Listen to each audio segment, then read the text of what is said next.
Hi everyone, it's Jerry. This is Game 5 from the 2012 Fide World Chess Championship match. Going into this round, both players are level at 2 points each, and Anand on the white end in this game opens with e4. This is the first time in this match that we're seeing e4 played, all previous games having d4 played. And Gelfand is responding now with the Sicilian. I believe many thought we would have e5 as a response, and then entering, let's say, the Petrov with the knight f3, knight f6, but we're not having that. c5 is played, the aggressive Sicilian defense. After knight f3, knight c6, maybe another surprise here, seeing how Gelfand will often play the Najdorf variation of the Sicilian, but we're not having that. d4, the open Sicilian, takes, knight f6, knight c3, and now e5, the very sharp Sveshnikov variation of the Sicilian, striking at the knight and forcing it basically to that b5 square. I think that is the only move to be running with. Otherwise, black is able to obtain equality quite easily. If knight b3, there's bishop b4, and already the liberating d5 move is threatened, and this would benefit black because of it would turn out to have the exchange of a not so healthy black d pawn and a perfectly healthy e4 pawn, and no more support point for this weakened d5 square as a result. So knight d to b5, eyeing the d6 square. d6, we're still well within book right here of this line. Bishop g5, trying to remove a defender of this d5 square. White will eventually look to pivot about on that square with pieces. a6 kicks this knight back, and it is important to kick it back right away and not do anything with this pin. One of the very first game analysis videos I posted to my YouTube channel is from this particular line, where I emphasized if h6 or bishop e7 is played at this moment, we would just have the capturing of the knight followed up with knight to d5, and that's going to be lights out for black soon enough, with both knights converging on c7. So a6 first, kick this knight back, and now b5 to follow up with not just a threat of a fork, but to stop the knight from repositioning to c4, e3, and then d5. Really want to make things inconvenient for this knight. b5 is the way to do it. So knight d5, pressure on this guy right here. More development, bishop e7 breaks that pin, and now a bishop for knight exchange. This knight is very important to hang on to. Really well placed. White, on the other hand, gives up the dark square bishop, so we'll have to be cautious of the dark squares. The response, the follow-up here, is c4, and there are a couple different options for that pawn. There is c3, which is maybe taking into account a bit more the dark squares. It still has a pawn around to watch over b4, but more so that d4 square. But c4 has positive effects on the position, or I should say is more forceful, seeing how there's the threat of winning that b5 pawn in some lines. So black reacting now with the b4, kicking the knight to c2. Whether it's the c3 or c4 move, that's one of the main ideas, to vacate c2 for the knight. So b4, knight c2, and black castles, ignoring the pressure that white has on b4, knowing that if it's taken, it's not without allowing black a great deal of activity. This is something that I had wondered myself, and in fact, whenever I was playing the black side, I was running with rook b8 or a5 to do something about the b4 pawn right away, but I think I would be going with castle from now on, seeing how if it is taken, I do like the pressure that black would then have, starting with queen b6. On this diagonal, on this file, again, white is not yet castled. What do you do? White is having to go into defensive mode, and in the meantime, black is getting very active with this b file now being half opened, since there is no black b pawn. You can only do so much. After a3, you're defending the knight, but after a5, the knight has to make a decision. Do you give back the b pawn and play to a nice square on d5, or do you go into defensive mode? If you go to d3, it's again not without allowing black a great deal of pressure on these queenside pawns. Development on e6 with tempo, you can only defend for so much. Black is fully developed, a lot of pressure going on here, and this c4 pawn is soon to fall. Not to mention that this black queen does have the possibility for centralizing herself on the d4 square, where she can't be dislodged and she's just hitting everything. Everything. b2, c4, e4, f2. There's no compensation, or forget about compensation. This is just bad for white. Not something to get into. So anyhow, that's one of the reasons why we're not having knight takes pawn there. Instead, white running with development, looking to get that bishop out. And now something is done with this b pawn, seeing how white is a little bit closer to getting fully developed. This bishop coming out, castle. If you don't do something about this soon enough, and white is getting in more development, then it starts to become a real threat. So it's just being met right away. Bishop g2 and bishop to g5. There are possibilities for white to prevent this bishop to g5 move. In fact, right here, after a5 is played, there is possibilities for h4 to just stop the bishop g5 move altogether. Now, a reason for this bishop to want to play to g5 is to watch over e3, because, where is this knight going to go next? It's going to go to e3, and the bishop would like to have the possibility to take that knight out. That way, white doesn't have so much control over the d5 square. So, why isn't h4 played then, if it's going to be, so positive, if it's going to prevent this bishop from eventually taking out a knight that might arrive on the e3 square? Well, white might have been thinking, maybe f4 or maybe h4. Really, what it's coming down to is that both of these are possibilities, these highlighted moves here, f4 and h4, but you can't play both. It's just a one or the other type of thing, because if, let's say, h4 right now, and then let's say bishop e6, bishop g2, I'm just trying to pass until I get to a particular position here. Let's just say one other pass right here, just kind of making a nothing move. Now this f4 move can't be played, not at least without dropping a pawn. If white plays f4, you're dropping the h4 pawn. That's pretty much what it's coming down to right here. You could do f4 or h4, but not both.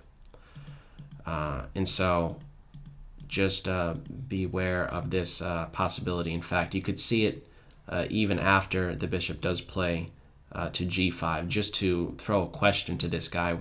Once on g6, it'll have to make a decision to stay on this diagonal or this diagonal. We do see that, but only a little bit later after the position has simplified. So moving forward, we do have not the h4 move, but rather bishop g2. Bishop g5 is played now. White castles, again, retaining both of these options. Bishop e6, and then queen to d2. And now we just go right in for this exchange here on d5. And there are three options for recapture in the game. We saw c takes d, but I do want to touch on the other two possibilities, because this results in a different pawn structure. So I believe that is important to look into, and I think this is the last big decision maybe by white right here, how to change the complexion of the game, how to maybe change the pawn structure. Now, my first thought was just take with the queen, and I think that because I'd like to maybe put pressure on this d6 pawn with the queen and then the rook, but it ends up petering out after, let's say, knight e7, queen d3, queen b6. Black is now fully developed, the queen having a defensive duty and also watching out for this f2 pawn, so it is still aggressive from the b6 post. And there's only so much pressure that could be placed on this d pawn, and I'm not quite sure which rook does best to play to the d1 square to put pressure on d6 should this position come about. I could see maybe a reason to keep this rook around on the A file because, maybe stuff is going to happen over here with the A file opening up, or, wanting to have a rook around to watch over this F2 pawn. Let's just run with rook on F to D1. After rook on F to D8, how else to put pressure on D6? I'm not seeing it. There's no, tripling up like this. Of course, the bishop watching over D2. So I don't see a good follow-up. Again, there's only so much pressure you can put on D6, and both the queen on D3 and the rook on D1 seem to be it. So we're not having queen takes on D5, and maybe that's a reason why. Also, if E takes on D, now we have knight to B8, looking to reposition to eventually the C5 square, and it's very important to recognize how strong it is for a black knight to get to the C5 square. And, to top it all off, once there, it would be played with tempo on the queen. I believe that if we did have this E takes on D, I think the important follow-up to be running with is C5, as otherwise, let me just make another passing move. Let's say B3 was played here. Knight C6, what do? We're going to have knight coming to C5. Let's just say rook here. Knight C5 with tempo, the queen moves, and looking at this position right here, D6, B4, and A5 restrict. Just those three pawns restrict 4 because of black's control over the C5 square. And black can, in turn, look to get the E and F pawns rolling in some way. So right here, if you are going to go with E takes D and the knight goes back, I think this pawn sacrifice would then become a necessity. After running with a couple sidelines here, D takes C and D6, looking to get piece activity, have that bishop show itself. We have rook to A6 as a possibility here, or even possibilities to give this pawn back should it be taken. Now rook A6, the pawn being hit twice and defended 0 will fall soon enough. Or if white is a little bit stubborn after this C4 move with queen to D5, once again rook A6, pressure on that pawn twice, rook D1, and now C3, and this extra pawn that black has is now passed. But not only that, the pawn is acting as a support point for a piece, and soon enough we could have bishop D2, which is interfering with the queen and rook's communication along the D file. So just a couple sidelines that I just wanted to show that stem from this particular capture, E takes on D5.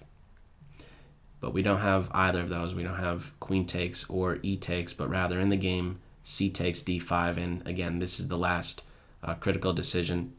It's what Anand runs with. And now the knight goes back to B8. Again, looking for the C5 square. It's still important whether it's the E pawn or the C pawn that make the capture on D5. The knight landing on C5, it's a good home. So challenging the queen side now is white with A3. Black is supporting it. And again, eyeing C5. Pawn takes, knight takes, pawn takes, and the A file has opened up, and the position has simplified quite a bit into one where we're having to work with opposite color bishops, and we know what that will often lead to. And this game right here is no exception. This will often lead into a draw. H4 is thrown in, throwing a question to the bishop, and I guess there is still a decision for the bishop to make. You stay on this diagonal, do you go back? And earlier I was emphasizing the bishop staying on this diagonal so it watches over the E3 square, so that if the knight plays there it could be taken. I have some experience on the black side with the Sveshnikov, primarily in blitz play, but I do have a few standard games experience with this, with the black side, and I have seen the bishop sometimes reposition to the C5 square, and it's not only the knight that could be useful on that square. So trying to get this guy here is basically a dream square. Getting the bishop to c5 would watch over b4, the base point d6, and strike at probably the weakest point, the weakest dark square in the black position, f2, right next to that king. So if you could just envision a bishop on g6, ideally that's where you would like that guy to be. But time is certainly a factor, and I don't know how feasible it is to get that type of repositioning type of thing going on. So instead, the bishop decides to go back to h6, more repositioning on the white end with bishop h3, queen b6, bishop d7, c6 for white. That white bishop wants to get to c6. b3 acts as a support point for the rook. I went too fast right there. Bishop to c6, throwing question to that rook on a8. Rook a2, rook takes rook, pawn takes rook, and after white's next move, this is basically a draw offer, since rook to b8, queen takes a2. Both players shake hands at this point right here, seeing how we would just have the a and b pawns being exchanged, and again, a case of opposite color bishops being on the board. This is a dead drawn position. There's no life to it. There was one last chance for maybe white to get this pawn on a2 and actually hang on to the b pawn by playing b3 at this point. And should rook b8 be played, there's bishop to a4, again hanging on to this guy. But it's not without allowing black to generate some annoying threats to promote pawns. And what we could have seen, if white did run with, in this position, pawn to b3 instead of queen to a3, after b3, rook b8, bishop a4, something like queen to d4, looking to just promote, we could have a queen exchange, and it's not so easy to just go ahead and recapture this pawn. I mean, you could, let's say after d3, you could grab this pawn right now, but look at how active this dark square bishop is and how close this pawn is to queening. This will be a nice lockdown on the position. You won't be chasing the d2 pawn or the bishop on c1 from those squares.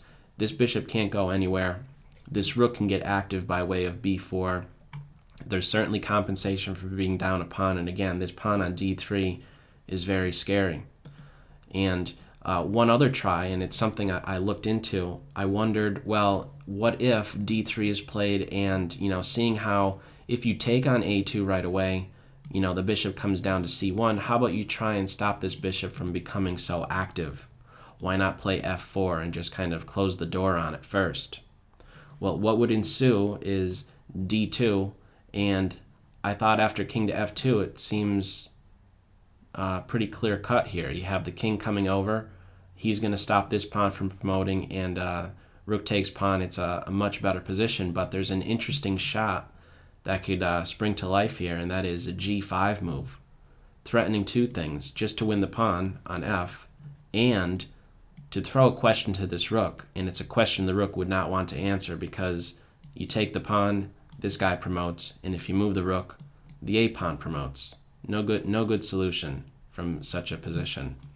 So what would be best is h takes, bishop back, and basically moves are played here in order to just try and prevent this bishop from getting active, but there's no way from really stopping it from becoming active. Bishop b4, this is a very long-winded variation, but the main thing here is that just running with the b3 line is not without allowing black to obtain active play.